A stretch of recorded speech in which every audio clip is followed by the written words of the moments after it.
Welcome, one and all, to DFB's Disney Cruise Line Crash Course, where we're going to quickly answer our most frequently asked cruising questions that come straight from you.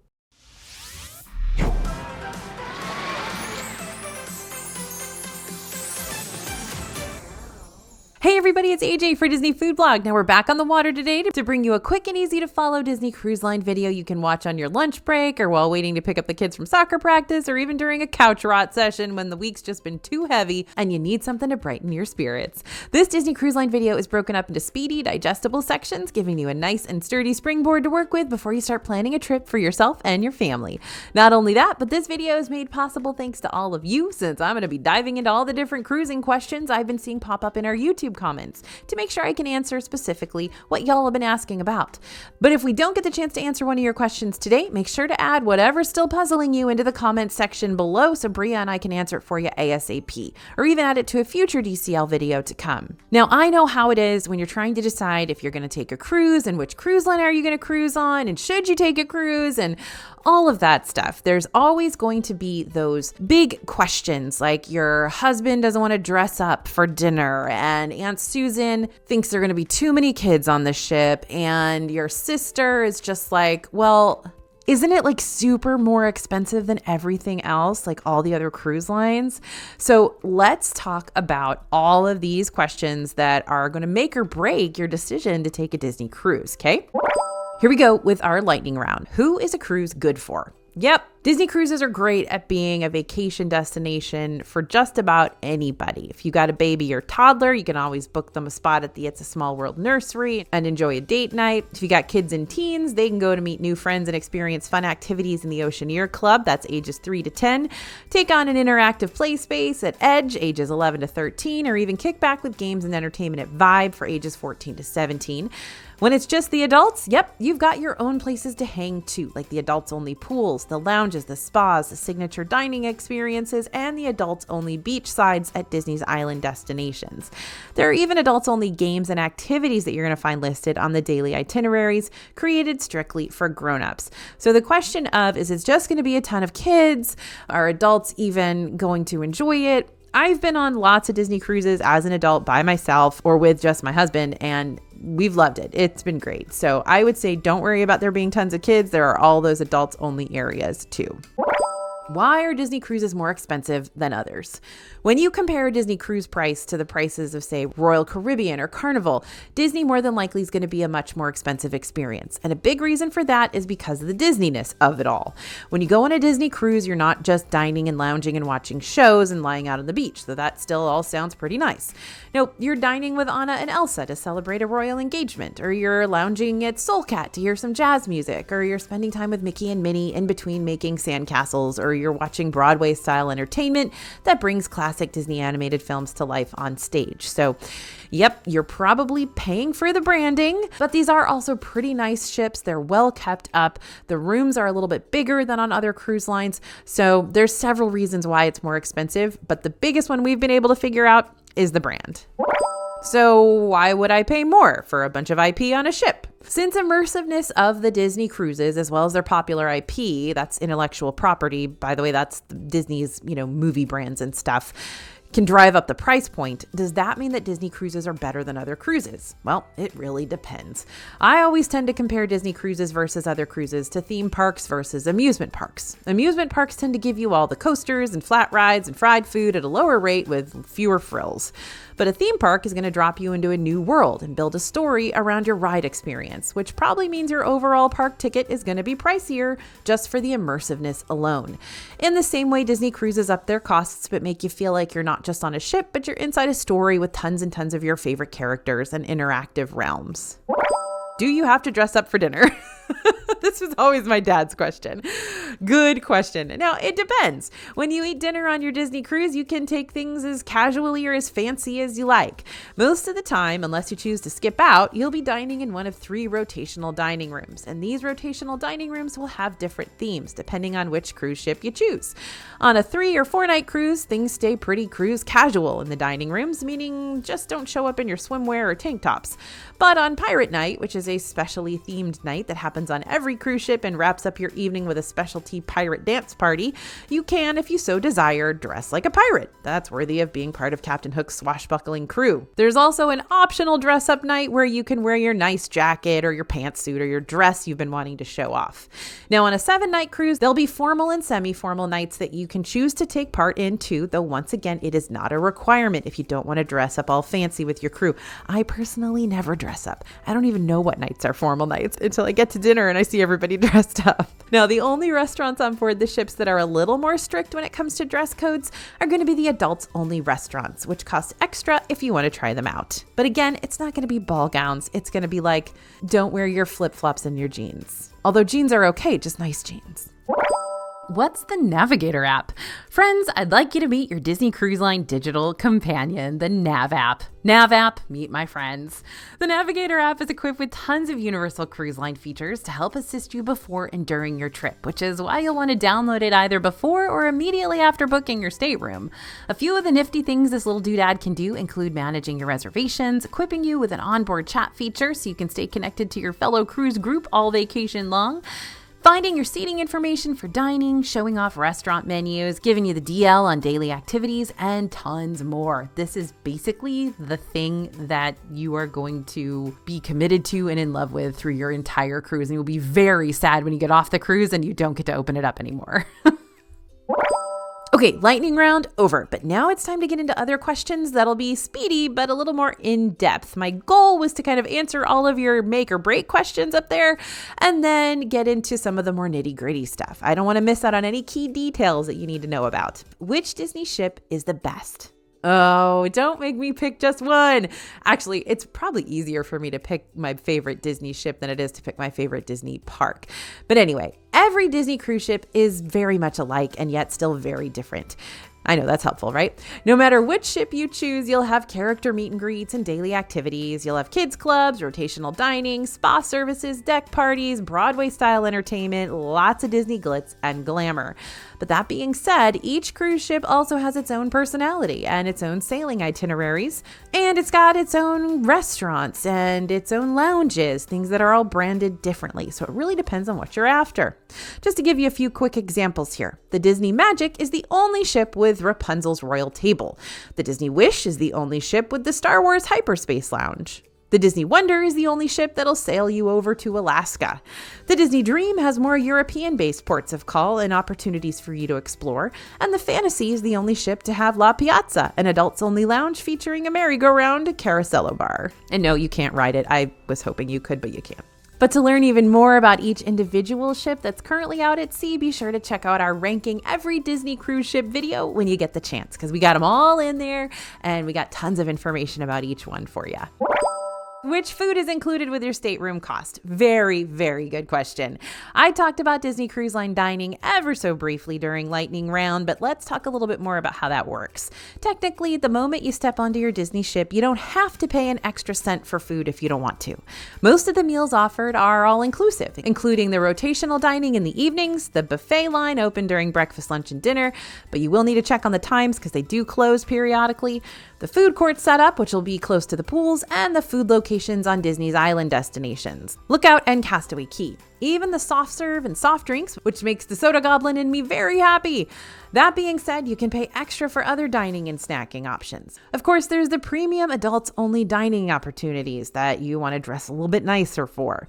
Palo is one of the more popular adults-exclusive restaurants. It's on all the ships except the Disney Wish. The Disney Wish actually has the Palo Steakhouse. More about that later. But Palo's open for brunch and dinner and serves specialty Italian dishes. The Disney Dream and Disney Fantasy have also given our tiny chef friend his own premium restaurant at Remy's. This high-end dining experience features French-inspired courses, an extensive wine list, and an elegant dining room where, yes, you will probably find a hidden Remy or two. Now, as for the Disney Wish, the ship has transformed the classic Palo into Palo Steakhouse, like I mentioned, meaning you have both Italian options and juicy steakhouse cuts to choose from, which, let's be honest, you have those at regular Palo too, so I'm not really sure what the huge difference is here, and the menu's very similar across all the ships, so I don't know, they just wanted to put steakhouse at the end. But on top of having Palo Steakhouse, the Wish also has another solid signature option over at Enchante with even more international-inspired cuisine to please your palate. Enchanté is probably the Disney Cruise Line's highest end experience to date. Now, the Disney Magic, the Fantasy, the Dream, and the Wonder also have a royal court tea party dining experience where kids ages 3 to 12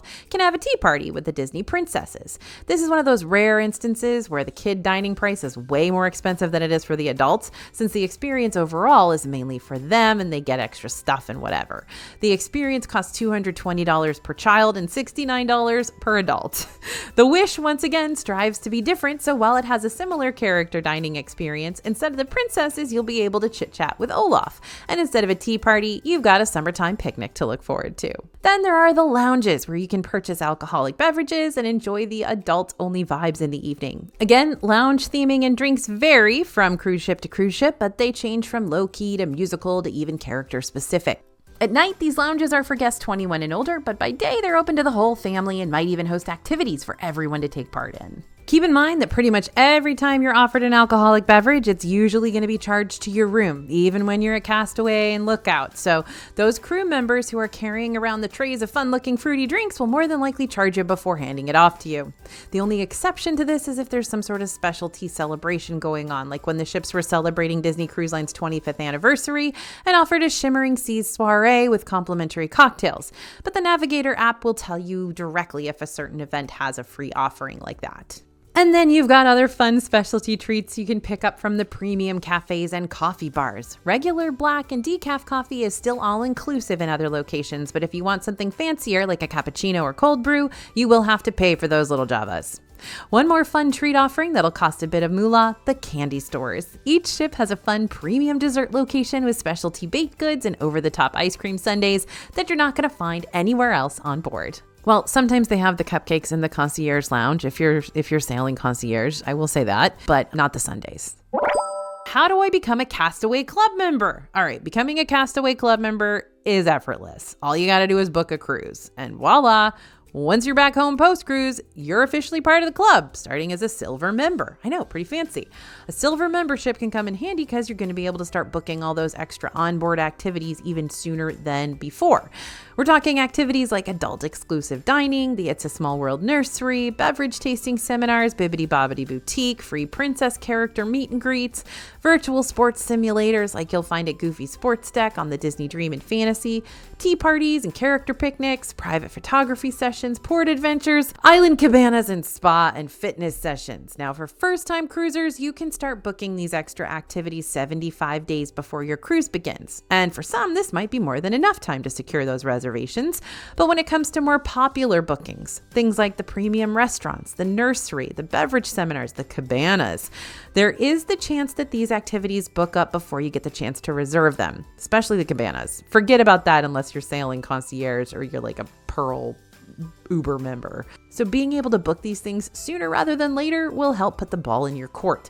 And the more cruises you take, the higher up you'll climb in the rankings, with the Ultimate Castaway Club status being that Pearl ranking, which not only gives you a lot of fun membership perks, but will give you the option to book activities 123 days before sailing. That's very specific. Now, like I mentioned, there is a way you can cheat this system, and that's by splurging on a concierge room. The concierge level is similar to like the club level rooms at Disney World or Disneyland. By staying at a concierge level stateroom, you'll pay more for your cruise, a lot more, in exchange for access to the concierge lounge, a personal concierge team, and extra services that could make your cruise even more relaxing and memorable and engaging.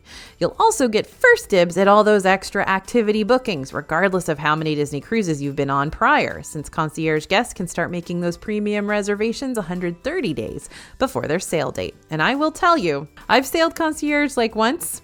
And if you want one of those specialty cabanas on one of the private islands, you need to literally get your request in at midnight the day that you can start booking those, because they will completely sell out by 12:01. It's wild. What do I need to do before I go? I'm going to be real with y'all. The most stressful part about any cruise is all the stuff you got to do leading up to it. That's good though, because then when you're actually on the cruise, it's totally stress-free, which is not how it feels when you go to Disney World a lot of the time. Now, I don't say this to freak you out. Getting prepped and ready for a Disney cruise isn't brain surgery, but there are quite a few steps you'll have to juggle before embarkation day. That's the day you get on the boat. So just keeping it all organized and making sure you tick off the must-do boxes is really what can get you all up in a tizzy. By the way, I just called it a boat. I'm sorry, it's a ship. They get very mad at you when you call it a boat. Anyway, you've got us to rely on for all of this. We're going to lay out that list of things you need to do before you set sail right now. First, set up a payment plan that works for you. While Disney Cruise Line does have a flexible payment plan to help you pay off your cruise in a way that best fits your budget, you're going to want to make sure you pay off your cruise in full before it's time to book those premium on-cruise activities, because if you still have an outstanding payment, you're not able to make any other extra reservations until that's cleared. You can make payments by signing into your Disney account on the Disney Cruise Line website or Disney Navigator app by tapping on the Make a Payment option and following the prompts from there. Second, gather up all your required travel documents. Depending on your citizenship and your cruise destination, your travel documents are going to vary. For U.S. citizens, plan to bring an original valid U.S. passport or passport card. If you don't have a passport or passport card, you're not completely out of luck. You can also bring an original or copy of a state-issued birth certificate and government-issued photo ID, original consular report of birth abroad issued by the Department of State and government-issued photo ID, or an original certificate of naturalization issued by U.S. Citizenship and Immigration Services and government-issued photo ID. You should also bring any vacation confirmation documents, medical or prescription documents, and emergency contact information. These will need to be handy, so don't pack them in your suitcases that you'll check in at the terminal. Instead, keep them in your carry-on bag for easy access when you check in. Before your cruise date, check with Disney Cruise Line website for any other documentation or health and safety notifications. Third, save money for and schedule those extras. Make sure to mark on your calendar when you can start booking those extra activities so you don't miss out on your booking window. That's the thing we were talking about with like 75 days or 123 days or whatever. Now, you can still make reservations for extra activities even after your initial reservation window has started. But like I mentioned before, the sooner you can hop on that, the better. In some cases, you might choose to skip those extras entirely. That's a-okay. If you change your mind later on, you might be able to snag a last-minute reservation for something during your cruise via the Navigator app or by asking about it over at Guest Relations. But again, you're much better off making those reservations in advance instead of crossing your fingers and hoping you get them at the last second. Fourth, time to pack. Again, we've got a whole packing list that you can check out via our free Disney Cruise Line guide. But just to give you some examples of what important items you'll need to remember, make sure you bring your excursion reservations and contact info if you've booked an excursion that's not through Disney directly, chargers and USB splitters, 2 bathing suits per person since they can take a bit to dry and putting on a slightly damp swimsuit can be a challenge you don't want to mess with, sweaters and sweatshirts since some areas on the ship can be really air conditioned to the point you're downright chilly, comfortable shoes for shore excursions and walking the decks, snorkel gear for Castaway or Lookout Key, though you can rent it there too, and let's just do one more for now, reusable water bottles because hydration is still important even when you're literally surrounded by water. Are the inside staterooms too small for my family? There are a few different stateroom choices you can potentially book for your group, but your cheapest option is going to be the inside staterooms. Inside staterooms are pretty tight quarters, and they won't give you a window or a veranda so you can look out across the sea. That being said, many inside staterooms on the Disney Dream and Fantasy will give you a magical porthole to make up for it, which gives you the illusion of looking out across the sea. And if you keep an eye on it, you might just see one of your favorite Disney characters swing by to say hello every now and then.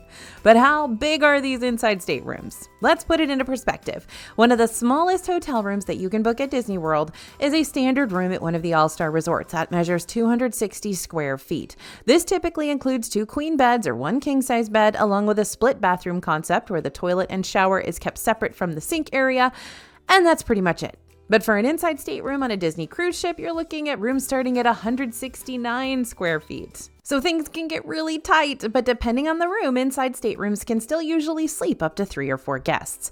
More than likely, you're not going to be spending a whole lot of extra time in your stateroom, but then again, you might, especially if you want to order that free room service and have a meal from the comfort of your bed one night. So it might still be worth it to splurge a little extra for that additional wiggle room. Not saying that those ocean view or veranda staterooms are ginormous by any means, but the quarters aren't going to be as tight, and as for the verandas, you'll get your own little deck to sit out on, which is perfect for wave watching. You might might also want to consider booking connecting rooms, which share an interior door if you've got a bigger group. To book a connecting stateroom, first book the first stateroom, and then you can choose to add another stateroom. Once stateroom 2 is added in, choose the connecting staterooms toggle. From there, use the confirm travel party button, which will bring you to a new page where you can see which connecting staterooms are available and make your selection. Heads up, connecting staterooms aren't always guaranteed since they're first come, first served, and they tend to be even more limited on the Disney Magic and Disney Wonder. But since you get to choose your specific stateroom when you book a cruise, you get to choose the connecting rooms that you want. Is the Wi-Fi worth purchasing? $1 million question right there.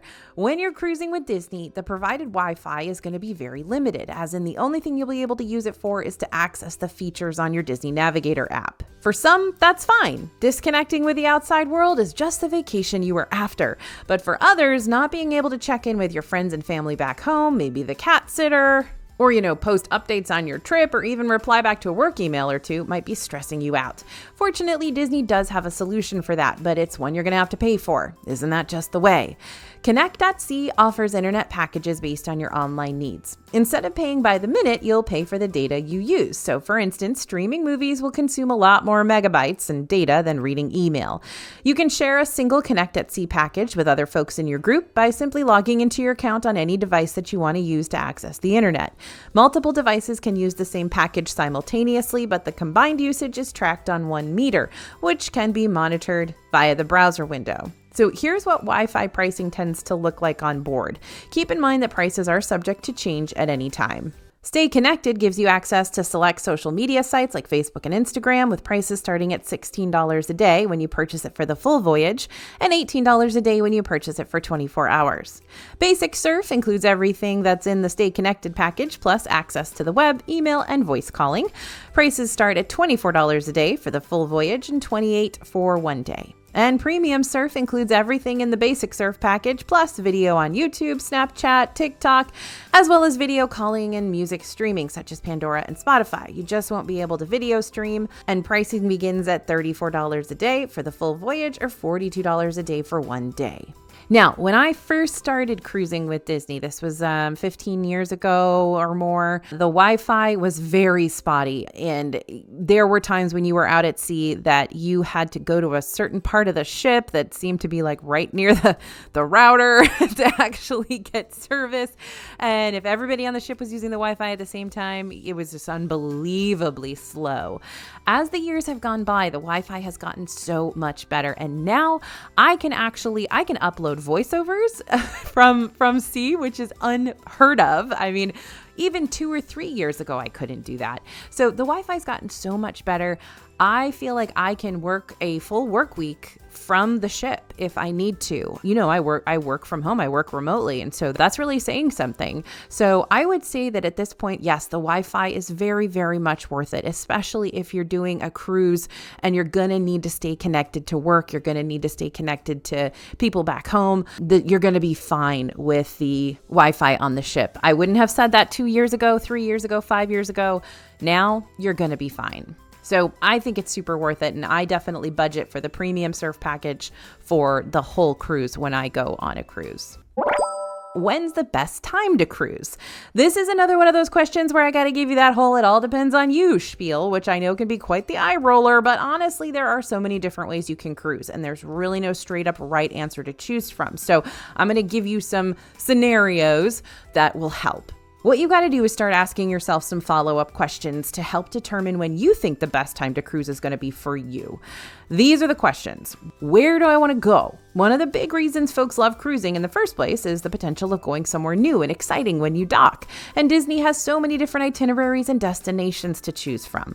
But this all depends on what ship you board, how long a cruise you're wanting to take, and what time of year you want to go, because it doesn't go everywhere all year long. It goes certain places at certain times of year. Now, you can cruise to places like the Bahamas, the Western, Eastern, and Southern Caribbean, Northern Europe, the Norwegian fjords, the Mediterranean, the British Isles, New Zealand, Australia, so many other exciting places, and even Disney's private islands. Another good question to ask yourself, do I want a specialty cruise?